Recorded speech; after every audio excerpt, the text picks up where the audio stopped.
in there. Yeah. Nice and cozy. Cozy at Tozzis. Trying to hide our plate and silverware.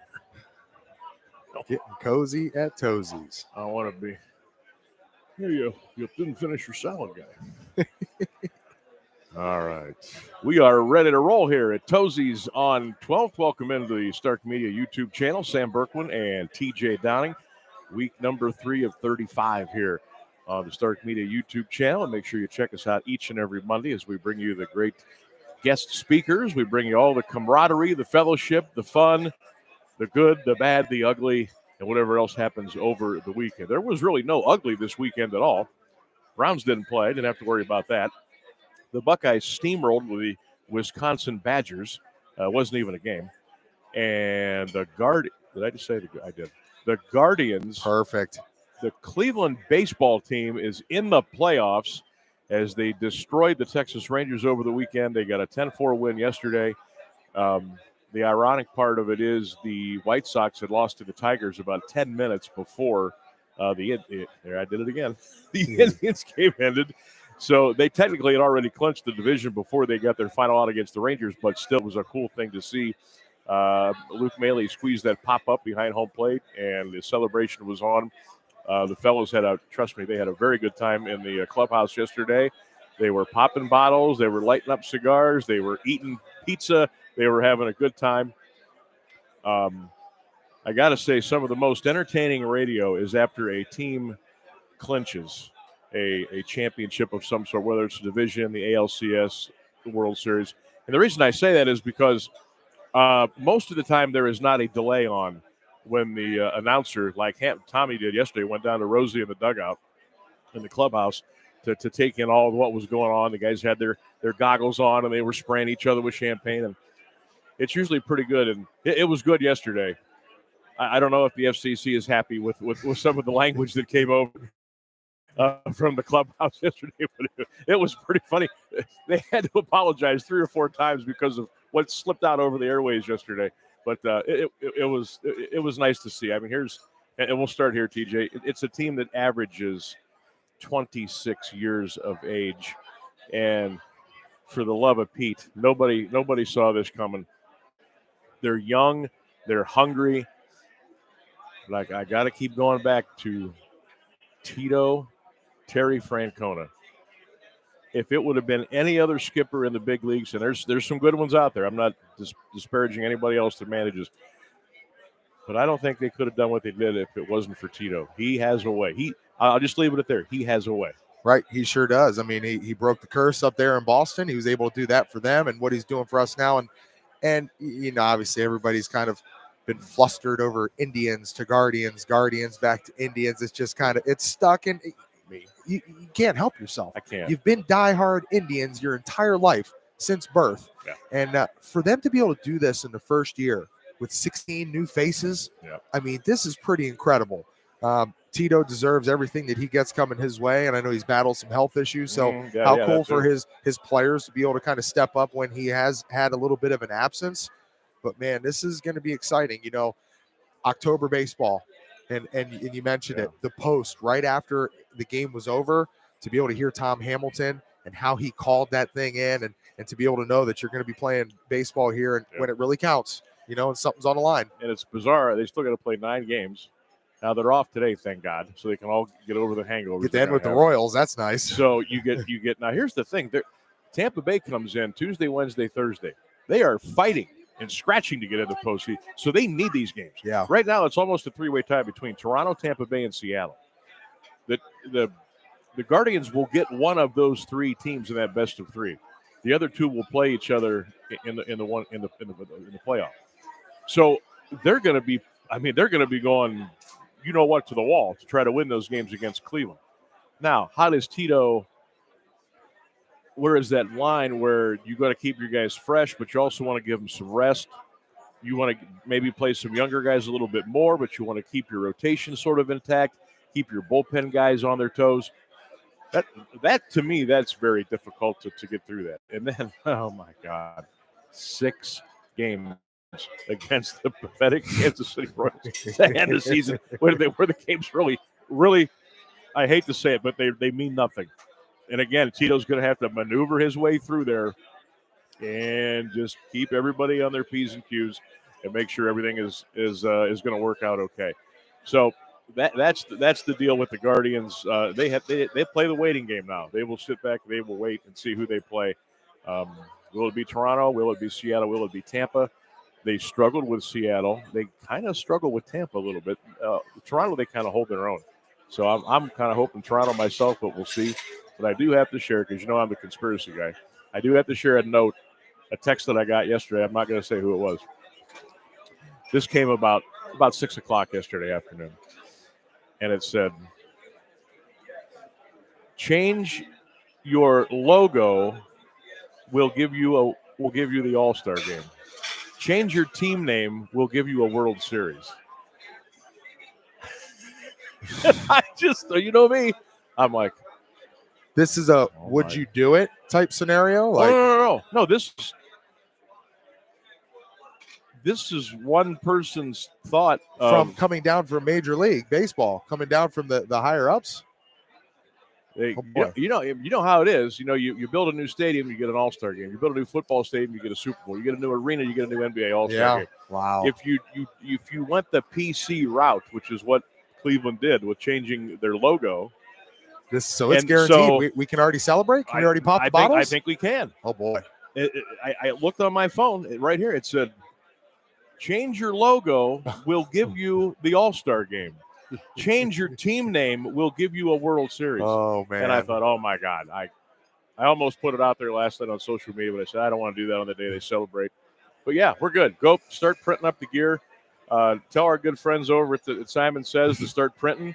It's a done deal. It's a lock. Hoodies, cups, whatever it is. 2022 That's like the lock of the week. Like somebody told me, they said, make sure you take Oregon State this past weekend.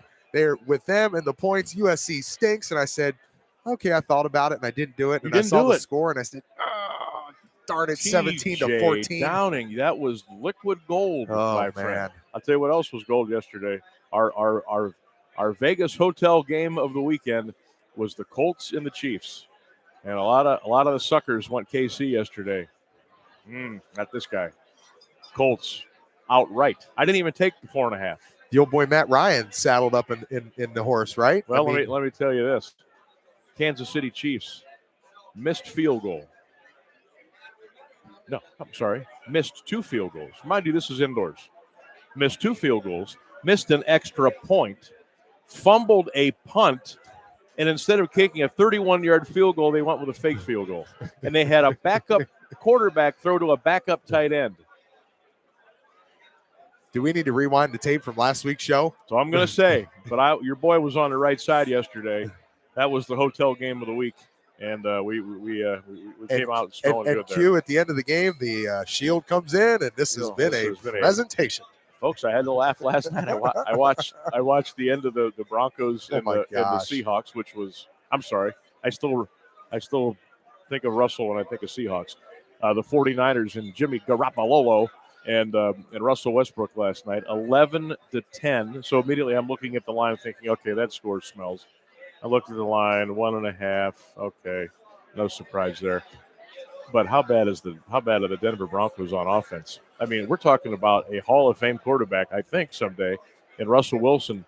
They can't get in the end zone. Yeah, and now did I hear correctly as I was kind of dozing off there at the end that you and a lot of other people that was only the second time in league history that a game has ended 11-10? Yes. Wow. And how about the Buccaneers and the Packers? 12-10 or 14-12 was the final. And earlier in the day, the Bengals won 27-12. I don't think there's ever been 3 games in 1 week that have ended in 12. Somebody's had 12.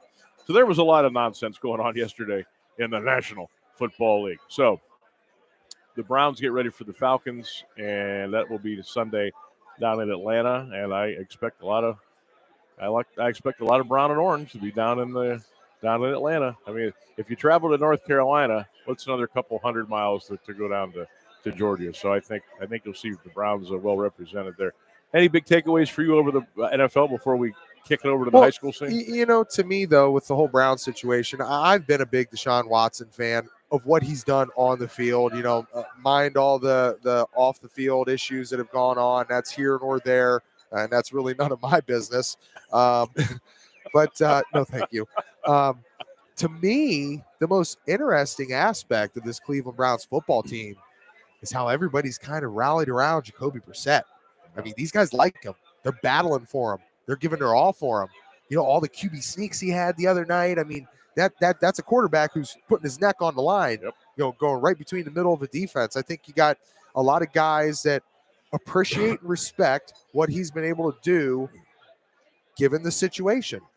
Now, once week 11 rolls around, or whenever he comes back week 12, you have to put him back in because there's 236 million reasons why you have to put him in. But I'll tell you what, tip your cap to that dude.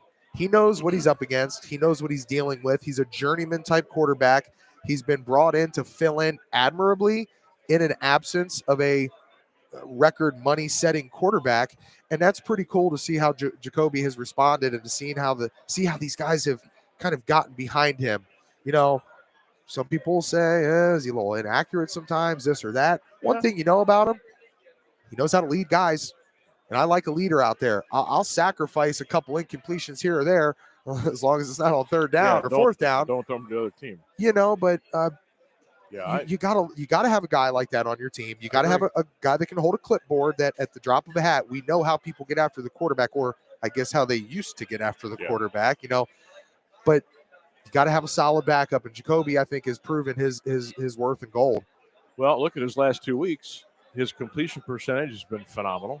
He hasn't. He had one turnover. He hasn't coughed it up outside of the one. He does something 100% better than Baker Mayfield ever did, and that's run a quarterback sneak. And you might say, my God, how hard is it? Get the ball and goose and go. Well, it's a lot more involved than that. Sometimes there's a little bit more than that. It's about, first of all, Baker was chopping his feet before he even got the snap from center. Jacoby is kind of doing the old, he's looking, all right, do I go A gap, do I go B gap? He's looking to where the linemen are lined up. He's looking where to go, if he can wedge, if he can go over the top, if he can muscle, and he is a lot stronger than a lot of quarterbacks. Jacoby's a big dude. So he runs the quarterback keep well. He plays smart. He doesn't play reckless. He's never going to be looked at as a gunslinger, okay? That's not going to happen. So I like what Jacoby's doing there. Now, the one thing I do worry about is I was worried about after his first game because the game against Pittsburgh, I thought he played well. I didn't think he played horribly against Carolina. The Jets game, he wasn't bad at all. I'm thinking, okay, when's that game coming? Right. Because if you're a journeyman for a reason, you're not consistent. Yep. Usually Jacoby has been one good, two bad. Yes. So far this year, this is almost 2 or 3 good and one sort of okay. So I wonder when's the bottom going to fall out. But I also look at, and call me crazy here, I pulled up the schedule. And I know it's the NFL, so you got to be careful here. Get a little nervous about Fulton County. You beat the Panthers. You should have beat the damn Jets. You didn't. All right, you choked on that one. You beat the Browns. You beat the Steelers. You should beat Atlanta. You should beat Atlanta, right? You should beat Atlanta. All of a sudden now the Chargers don't look like world beaters. You see what the Jaguars did to them yesterday out in L.A., and I know they're injured. The Chargers have Allen's out. I think their quarterback is not playing well at all. He's hurt. Herbert's banged up a little bit. You got him at home. Okay, I might look at that as a W. The Patriots kind of stink. Yeah. They're coming into Cleveland. Could I say that could be a W? So we're looking at, we come into the game against Baltimore October 23rd, we may only have one loss. Again, I don't want to get ahead of myself. Should be 0. But exactly. So, and oh, by the way, this is without Deshaun Watson. Let's just look down the list here. Now, you got some tough games coming up. You do have some tough games coming up. Buffalo, Miami all of a sudden is going to be tough. Tampa. What if Jacoby's got this team with 6, 7 wins? You say, all right, Jacob, thanks, bud. Now, thanks, but no thanks. See that clipboard over there? We need you to hold that again. And now you're bringing a guy in who hasn't done anything on the field under the bright lights with the bullets flying around for over 260 some days. What do you do there? You got to play him though, right? Yeah, I think you could get into a situation where maybe you have some guys on that front line. You have some of your leaders of the group that they step up and they say, listen, Coach, Mr. Haslam, what we have going right now is a really, really good thing. Let's not ruin it this season. Right. Okay? Right. Deshaun has already missed X amount of games, over double-digit games. So maybe we look to just start this test next year, and keep rolling. Ooh. To me, you don't sit down a hot hand. You can't sit down a hot hand. Cannot do it. You can't. And back real quick to your quarterback sneak deal. Imagine, you would know about that. Imagine that Cam Hayward or Casey Hampton is over across that line of scrimmage waiting. And your quarterback really has to know, okay, do I want to take A-gap right? Do I want to take A-gap left? And then all of a sudden, you got a Troy Polamalu who's flying out there from the secondary trying to jump over like he did to the Tennessee Titans the one time. Right. There's so many things that people think, oh, it's just easy, snap the ball. Let's remember the exchange first, because the goose and go, let's just get the ball. Quarterback's already leaning forward. That center rams that ball up there fast, and you can get a fumble on that thing. Oh, yeah. There's so many things that go into a good quarterback sneak, and really it starts with the offensive guards. Figure out which lane you're going to take and then getting that guy cut off, and all you need is a little crease. But some quarterbacks, they don't understand the technique of really kind of burying in there along that hit pad and riding your guy. You go in there too high, and you will get smoked, and you will not pick up the first down. No, because, you being a lineman, it's all about getting low. Bear crawl, crab block, low, man. Crab block. You gotta somehow, some way. I don't care if you're 6'5", 2", whatever you are. Yep. You gotta get low. Yep. You gotta. What's the word there? A term I used to use during the games when somebody was going for a sneak and my little scramble drill. My analyst would say you gotta. I can't. The term is escaping me right now, but you gotta get low, and there's something to that. You just don't get under there and say hike. Yeah. I mean, nobody's going to give it to you for free either. Every yard's golden in that game. And especially with Bake, and I'm not putting Baker down here, but he's not big. No. He's not strong. He's not, you know what I mean? Even on a second or third effort, he may not be able to get where he wants to go, but Jacoby's a big dude. Cam Newton was a big dude. Yep. A Big Ben was a big dude. Even Brady. I mean, he's big. Hell, I saw him scramble for a first down yesterday at 18 yards at 45 years old. Now, there was a holding penalty, but still, the man was out there running, and he got where he needed to go. So there's a little something. There's a little something to that. Better him than Chad Henne last year. Those Michigan quarterbacks, those guys. Chad Henne. All right, we'll swing into college here for a second, then we'll get into the high school before we wrap up and get you up to the podium. We do want to remind you, this is the Star Community YouTube channel. Sammy B here, TJ there. We are live at Tozzis on 12th. It is the Pro Football Hall of Fame Luncheon Club. This is week 3 of 35. We're going to be here all season long. We are going to have 4 different opportunities to go over to the Pro Football Hall of Fame, and one of those is next week. Our good buddy Joe DeLamalure is going to be there, so we get to catch up with Joe D, and we'll have a little different setting next week. So kind of looking forward to that. Dude looks like he could still suit up and play a couple series. I saw him down there when they took their picture down at Centennial Plaza with all the Hall of Famers. I thought, wow. Doesn't he look incredible? Just still physically jacked, looked like he could get in there for a series and handle his own, man. He's one of those guys who's really taking care of his body post-football career. A lot of guys don't do that, and he has. The Joe D bands. I wonder if he still has those babies. Strength and flexibility. So, we'll get to catch up with Joe D next week, and coming to you from a different event over at the Pro Football Hall of Fame, different venue, I should say. So we're looking forward to that. That should be fun, and Joe's a great speaker, by the way, too. I'm sure you heard him before. So we're certainly looking forward to all of that. All right, quickly to the college ranks. You'd mentioned the USC-Oregon State game. I think a lot of people thought USC was going to struggle but win. That's exactly what happened. They got a touchdown with under a minute to go.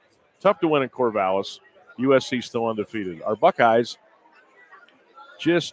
got out the spanking paddle Yep. and laid it on Whiskey on Saturday night. I mean, it was 21-0 before you could blink, and it was over. I'm not saying I thought it was going to be close, but I thought it was going to be a little bit more competitive, and it was not. Whiskey got a garbage. It should have been 52-14, and you could see the steam coming out of Ryan Day's head when they gave up that late touchdown. But I thought Ohio State played really well.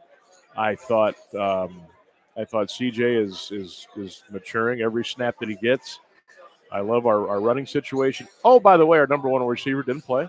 Kept him out. Jackson Smith was out. I like that. But the young man's name is escaping me right now. Number 8. Cade Stover. The farmer God. from Sunbury Big Walnut. What a beast. Yeah, I love this kid. Yep. Everybody's high on him. Does he take shots? Yep. And he gets right back up. I love this kid. Yeah, first to me, the tough thing about Wisconsin is, as you said, you don't know what you're going to get. Mm-hmm. Ever since Barry had stepped away and, early 2000s, that was a heated battle. Oh, I mean, it was tough. I went especially up there. Going up there. I went up there in 2003 in a rain game, a sleet, and amidst a house of pain and jump around, and we got beat. If we would have won that game, I think we're kind of in the driver's seat going to play for another national championship, but you don't know what you're going to get out of Wisconsin anymore. Yeah. I thought it was going to be more competitive. It wasn't. Not to say that Paul Chryst is a bad coach, but I think, they lost offensive coordinator and offensive line coach who was one of my guys down at Ohio State, Joe Rudolph, who was an All-American for them before he went on to play with the 49ers. He's now at Va Tech. I think you need more former Badgers to come in there and kind of say, listen, man, this is what it means to play football at Wisconsin. You look across the offensive line, you still got some big boys, but you don't have the Joe Thomases and I'm drawing a blank on the big fellow who came out, was playing for the Packers. You got so many big linemen that have come out of there, big names that have come out of there, and it's really kind of slowed. Thought they had a nice running game. I was kind of high on Graham Mertz after last year. Thought he was a decent quarterback, but man, CJ Stroud's in the driver's seat right now. Who out there in this country today do you put over him for the Heisman Trophy? I can't pick anyone. Do I have to be 100% honest? And I hate to say this, and I hope it doesn't happen because that would take away some of the. Give it to a Bama guy. Oh, Bryce Young. Yeah, he could go back to back, and then he would be the second 2-time Heisman Trophy winner besides our guy Archie Griffin.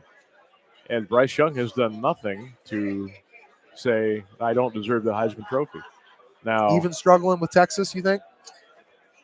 Yeah, because the way he finished. Yeah, the way he took them down there. And they got the game winner on the road, 100,000 people. It was 150 degrees. I think I give a pass on that game. But we'll see. But CJ Stroud, man alive, is he looking good. I'm going to go back to Wisconsin for a second. You mentioned Barry Alvarez, who brought that program from the depths of crap. Yeah. Wisconsin was the Rutgers of the Big Ten for many, many years. You look up you would see 59-0 every year.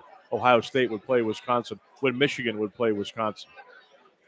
So I think they missed Brett Bielema a little bit. Remember when he left and he went to the SEC. He went to Arkansas. And people thought like that's a lateral move. Like, why would you leave to go do that? But it's the SEC. It was the SEC. That's why he went. And they threw a lot of cash at him. So Big Brent went down there and he wasn't the fit. Nope. Now he's back in the Big Ten, where he kind of belongs, and he's with Illinois. Now they're not tearing it up or anything, but I think their program was going to get better. So I think they missed Bielema too. But remember Wisconsin, across the line, it was 6'5", 320. You don't see that anymore now. You don't see the rough, tough son of a guns that they used to have, like guys with attitude that just wanted to kick your head off every play. You don't see that anymore. So the Buckeyes had a huge win. Bama rolled easily. I do want to give a shout out. Not normally would I do this when you get beat by 16 points. But I'm going to tell you what. Kent State went down between the hedges and gave Georgia all they wanted. 38-22 was the final. It was 32-22 early in the fourth quarter. Kent had the ball and was moving. I thought, okay, flashes. You show me a little something. on your third big payday game of the year. Washington, Oklahoma, and Georgia in the first 4 weeks. I'll raise my hand and I'll tell you that I was the first person that thought, are they even going to be able to compete in the MAC after going through that grinder of a schedule? Yep. You play those teams and think, man, we're going to come out of this thing healthy. But you know, the other narrative that I saw somebody put on Twitter here, so I'll give credit to them. I can't remember their name, but they kind of said, you know what? If Ohio State was only up by 10 or 15 points over Kent State going into the fourth quarter, people around the country would be up in arms. But I haven't heard. It's been quiet as a church mouse in regards to Georgia and what happened there. And people just said, oh, you know, it is what it is. You got a target on your back. You're the big team. You're the reigning national champion. But I'll tell you what, you hit it nail on the head, Sam. You have to give credit to Kent State and Coach Sean Lewis. Being able to get them ready to go down there, third big trip against an opponent that outweighs you, outmans you, outskills you, outguns you. Out everything. And you're right there with them. That's a big credit, and that's it's Northeast Ohio, man. That's what we do. That shows me something. Now, this could go one of two ways. Yep. They could go into the MAC and say, hey, we just went to Norman, Seattle, and Athens, Georgia. Who the hell is going to beat us in the MAC? Yep. Or they could go in there and their bodies could break down after about 2 more games. That's the price you pay, pardon the pun, to go to these places. Of course, they raked in about $5 million between those 3 games, and we know how that we understand the game. Throw a couple cryo chambers in the facility with that extra cash. More than that. I mean, you're talking about, you know, you're playing the big boys 3 out of 4 weeks. Now you're going to come back into the MAC, and hopefully they can do well. On the other side of the coin, the University of Akron, Liberty smoked them over the weekend. Now Liberty's no joke. You know, they've kind of come on the scene here a little bit. Yep. But please. Akron. Last year was one of the best years of school history, right? Yes. Yep. Remember, Liberty and it was Coastal Carolina, I think, were kind of duking it out there at the end for. But look, Akron has gotten smoked everywhere they've gone this year. They haven't even been competitive. Joe Moorhead, the new coach, coming over from Oregon. Look, how has Kent been able to do what they have done and Akron has not? What, they're less than 10 miles apart from each other. Akron actually has better facilities than Kent. They seem to have some donors with a little bigger pockets. They kind of just rebranded. I don't understand why the huge discrepancy between Akron and Kent football. To me, I think it starts at the top. It's the coaching staff. It's been flip-flopping staffs here for so long. Daryl Hazel, he put Kent State in a really good position before he left. Yeah. And there was a tiny little drop off, but it's your guy at the top. It's your leader. It's the recruiting. And Sean Lewis has come in there and he picked up right where it was all left off before he got there. The recruiting's been there. It's been steady. You've heard me say this for years, Sam. They go down. This is a dig on Terry Bowden. But he went out there and he wanted to get guys from Florida and Cali and Texas, thinking that these guys are better football players. And, if you thought about just recruiting your backyard as hard as you possibly can, get these guys that are really, really good for Jackson and Hoover and McKinley. Oh, remember what Jay Rohr and Reggie Corner did? Brought them their only MAC championship ever. That, to me, is the recipe.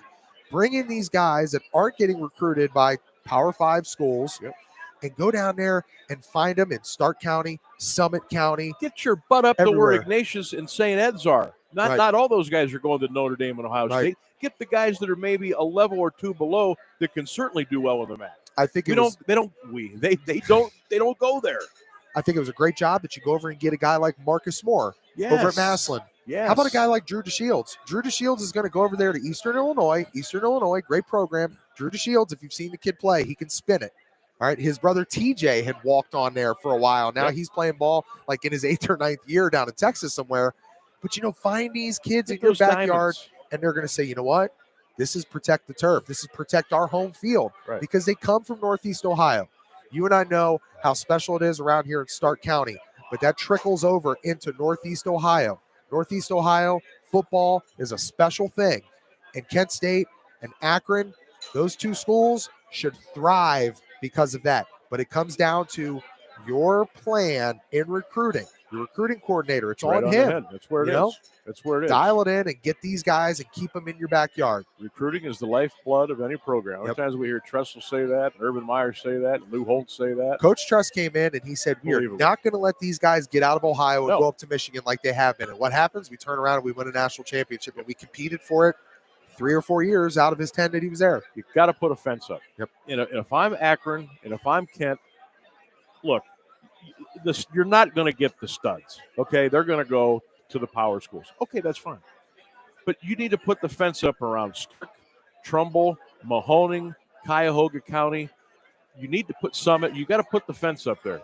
And again, between the Federal League schools, the Independents, the Hobans, the St. Vincent St. Mary's, St. Ed's, St. Ignatius, Mentor, Medina, Warren Hardings, Cleveland, Glenville. There is no excuse why you can't recruit and get some of those kids that maybe just fall a little bit short in height, in measurement, in speed, just by a smidge, that you can't get them to come to your school and play and do something for your team, especially in the Mid-American Conference. I think you could play ball that way. It drives me up the wall. Hopefully they can change that around, because if you can start getting a handful of those kids every recruiting class, yeah, it's going to take a little time, but if you keep your coaches in check, you keep your staff, you got to keep them paid a little bit. Yep. When you start bringing these kids in, then you start to see things turn around. And I think that's where Kent has the edge over Akron. Yeah, you saw people on the internet already fire Joe Moorhead, get somebody else to buy him out like you bought the other guy out. You can't keep doing that every year. Doing that. And I sit here as poor a record as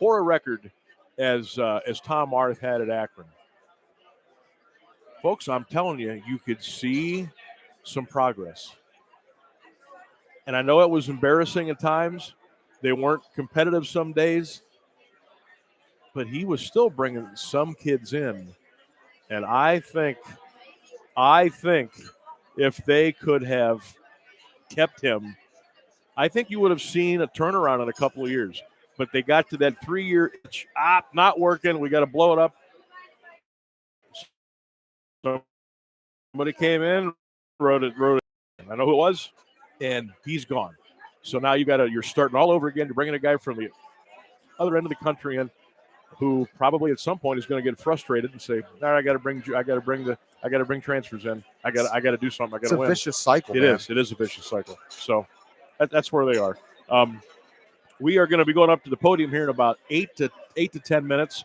Michael Desick here is our guest speaker today, so we're hearing a lot about golf and some of the great guys that he has taught and some of his great things that he has accomplished in the sport of golf, and a lot about the PGA. Sam Bourquin and TJ Downing live here on the Stark Media YouTube channel. Join us every Monday around this time for we'll kind of do a weekend recap for you for about an hour or so, and then we'll get you up to the podium for the program today. Again, join us each and every Monday here on the Stark Media YouTube channel. And don't forget to join us on all of our platforms on Facebook, Twitter, Instagram, and YouTube.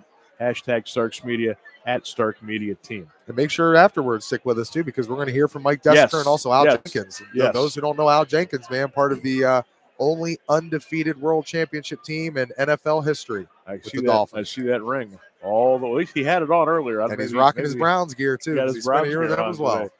So, which gives us, for our last segment here, to kind of recap. I can't believe I'm going to say this. We're going to recap Week 6. We're going into Week 7 of high school football. And I had Lake and Jackson.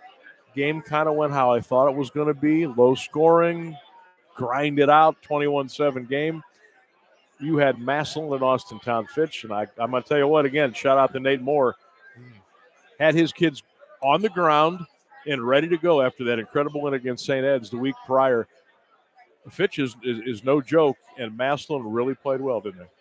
They did. It was fun for me being an offensive line guy, and I got my broadcast partner over here, Jim Ballard, the College Football Hall of Famer. We had a bird's eye view of it. We were both thoroughly impressed by what the Tigers put out there on the field. Now, Jalen Slaughter, you saw him against St. Ed's. Mm-hmm. He had to get it done with his arm. Yep. That was a nice little coming out party for him. I believe he had 4 touchdowns in that ball game. Yep.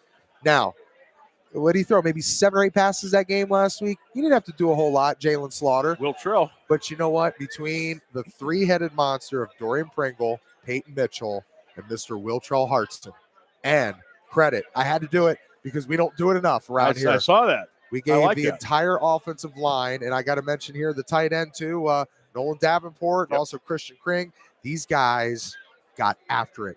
400-plus yards of rushing on the ground from scrimmage. 7 touchdowns. 4 of them for Will Trell, 3 of them from Dorian Pringle. And if you haven't seen Dorian Pringle, for those, he flew under the radar last year, was more of a special teams guy. He did. He may be the best linebacker in the state of Ohio right now. I love him on both sides of the ball. Wow. Obviously, defense is where he's going to get his bread buttered. Dude is impressive. But he is he is fun to watch. And players like that stepping up in a program like that is what will help them maybe get to week 16 here and bring one back home finally for all the years of what they've taken over there with people saying paper titles, and it was a poll title and not a playoff title. We've talked to JP Simon, defensive line coach over there, and he tells us this might be the best defense we've had in the last 6-7 years. And those were 5 consecutive regional championship teams up until last year. So that's saying a whole heck of a lot. And at the end of the day, what has Massillon always been able to do over the history of their school, but lately here, let's just say the last 15, 20 years, especially the last 10, what have they always been able to do? Score the ball. Yeah. They haven't been a great defensive team. Yep. Maybe this year's the year that it all comes together. And I know there are some folks out there, I included. I've kind of already got it penciled in. They've been hoping. Week 16, Tom Benson, another shot for a Division II state championship. Look, that is 10 weeks away, okay? So a lot can happen between now and then. I'm not going to be the guy that says lock it in. That's going to happen. But if they continue to play, and they're going to get tested here. They got some tough games coming up, teams from out of state. A lot of folks around here don't know much about, but they're really good programs. They got the breather week 9. It's just a JV game against a Canadian team. And then you got the big one week 10. But if Massillon can continue to play good defense, they're going to have to take that good defense. They're going to have to make it a great defense. I'll give them a shot to bring it home. But between now and then, I think that's what they got to work on, because if I'm trying to defend Massillon, where's the towel? Yeah. I can't defend 3 running backs, a great quarterback, Ardell Banks, Lennox. I can't control that. They're too good offensively. Defense is where they're going to have to get it done. And I'll give you a couple scenarios here, Sam, because you're going to get a chance to call McKinley and Lake this weekend. Yes. McKinley is playing some really good football right now. If you haven't seen Nino Hill, the running back, check him out. Dude can run the ball. Now, Lake is undefeated. A lot of people think, what is Coach Dan DeGeorge and this squad bringing to the table? Since Will Butler has transferred in there from Mogador, they look like a completely different team. They've been minus a couple of their big boys up front with some injuries. I think some of those guys are getting ready to come back. Yep. Evan Brady over there at linebacker. He's a stud. Yes, he is. But now, what are they going to be able to do with McKinley this weekend? Because a lot was to be made about them going and starting 0-4. Mm-hmm. This is a really good McKinley football team. And all they need to do is just heat up at the right time, which they are doing. Will they beat Lake? Will Lake handle McKinley? If Lake beats McKinley, then the next thing I'm waiting for is I want to see Lake and the Massillon Tigers line up. They're right inside the same region, same division, so that could be a collision course coming up. But McKinley handles Lake, then you know what? We've got a wide open race in the Federal League. So there's still a lot of football to be played. I think you're going to have what we're going to call a bloodbath over there at Robert Fife Stadium between the Golden Eagles and the Jackson Polar Bears. Jackson dropped that one. They dropped one to Green, came back, beat Perry. You saw them lose last week to Lake, 21-7. Glen Oak is a team that's getting better. They have talent there. They cracked my top 10 this week. Can Coach Garcia keep all those guys in order over there? Sometimes you get guys that get a little bit out of control. You got to be able to dial them all in. But what we know is there's a lot of skill over there. So I think it's still a wide open race. Don't ever count out the Perry Panthers and what they're able to. People say, hey, why are you going to snub the Perry Panthers when they beat McKinley straight up? So, if you can't slow the ground game of Church and what Coach Slates can put out there on the field, Perry Panthers will be waiting there at the end of the season as well.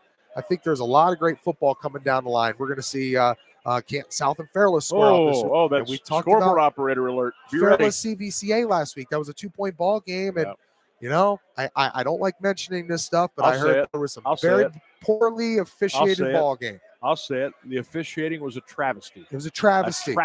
And I felt bad for Coach Sarball for having to deal with that. You know what? But at times we have to understand that even if the officiating is bad, we cannot leave the game in the officials' hands. Got to overcome. You're right. So we've got a lot of great teams around the area. Alliance and Carrollton going to square off this weekend. See what those two 5-1 teams bring to the table.